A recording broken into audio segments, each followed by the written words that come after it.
Hello, everyone. I want to spend just a couple of minutes with you talking about a passage or two.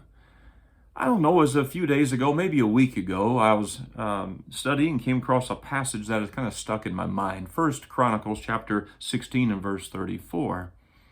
And as I looked at that passage and I started thinking about the events that led up to what David said there, it made me think that David had many reasons to give thanks to God, and many reasons to encourage the children of Israel to do so.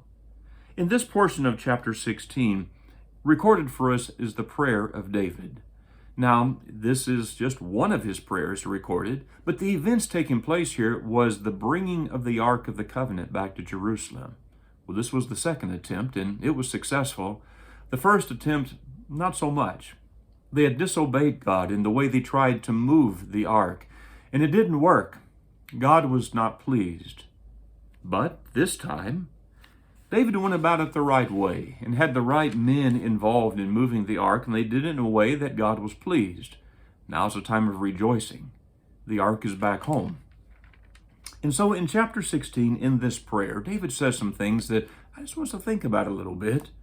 Give thanks to the Lord and call on his name. Well, that was for David. That's what he was doing right now. But I think as well as an encouragement to Israel that they would do the same. He is the Lord our God. His judgments are in all the earth. He remembers his covenant forever. And I wonder if there is even a contrast being made right here. God remembers his covenant even when man forgets the covenant. There was a drawing nearer to God right now that was taking place. And I think a reassurance to the children of Israel that God knows who we are. God remembers the covenant that was made long ago. And it's as though David is saying, we need to remember that covenant too.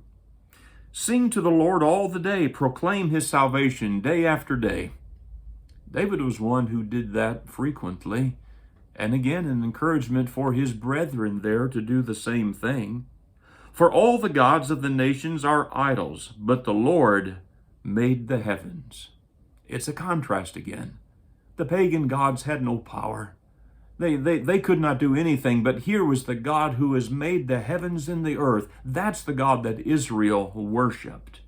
And toward the end of this prayer, he says in verse 34, give thanks to the Lord, for he is good. His love endures forever. That was something important for the children of Israel to remember long ago, but it's just as important for us today. Because throughout the Bible story, we are reminded time and again of the love of God and his desire to be loved by those who would be his people. We can be those people today. As disciples of Jesus, as Christians, we can be the people of God. He has demonstrated his love to us.